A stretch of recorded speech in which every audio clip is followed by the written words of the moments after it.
Oh, kiss me beneath the milky twilight. Hi guys, for today's video dahil day off ko kaya magla-lunch out kami. Tapos ito wala pa akong ayos guys. Naka-filter lang ako so mag-aayos ako dito sa sasakyan kasi ang ate nyo late na naman pero nakapagkulot naman ako. Ayan o.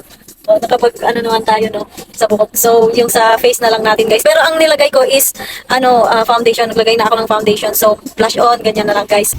Gagamitin ko itong yung Dio natin siya. Tignan natin kung maganda. Hindi ko dala yung ano ko, powder foundation. Pero ito may mirror naman siya. Grabe pagka-pigmented niya guys. Sobrang pigmented. Sobrang pigmented niya guys. Ayan o. Pero mas bet ko yung yung stick sana. Ano ba next na? Nakalimutan ko yung pang brows, tapos yung mga brush ko. Pati pang eyeshadow, nakalimutan ko. Sa lips na lang muna tayo guys. Ito. Gamitin natin itong Kiko Milano. Very much siya. Ganda naman siya i-apply kung nakapag silin yung mo, yung bibig mo. Ayan siya. Pero medyo dry nga lang talaga to. Kasi matte nga. Next, ilalagay natin is itong lip plumber. Ayan. Yung kinuha ko sa Sephora. Ito yung bag niya, oh. Parang medyo maanghang siya. Ganyan. Mint. Ganda niya, guys. Tingnan niyo yung place na.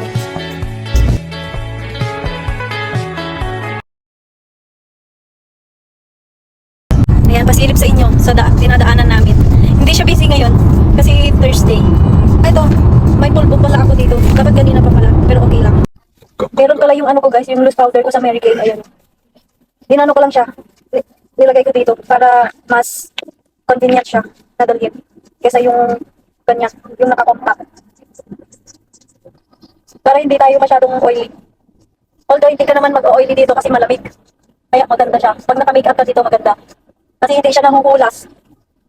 Tapos ang foundation ko guys is luminous, hindi yung matte. Kasi mas dry yung face ko pagka yung matte siya. Kaya ang foundation ko is luminous lang. Yung L'Oreal gano'n. I'm gonna show you. Dala ko ba? Yung ganito. Ayan, ganyan siya. Tapos next is maganda yung guys. Hindi na ako nag-contour kasi itong contour ko. Ayan. Yung Morphe gano'n. Ay! Hindi siya masyadong sa akin visible ba? Pang to guys, pang ganyan no. Pang tangos pala. Highlighter. Where's my highlighter? Ayan. Yung sa Topshop na highlighter. Matagal na to. Sa Pilipinas pa to. Pero maganda siya. Tagal maubos. Pag wala tayong brush, kamay-kamay na lang. Pero sanay naman ako sa kamay guys kasi pag may mga brush na ginagamit akong nagkaka-allergy ako. Kaya mas beto yung mga kamay ko. May nahulog sa baba. Ewan ko kung ano yun. Sana hindi lipstick no. Pero kung lipstick man is hindi naman nababasag yung mga lipstick ko. Oh, grabe na pala yung aking makeup guys. Oh. Taray. Final look guys. Yan siya. Ganyan siya.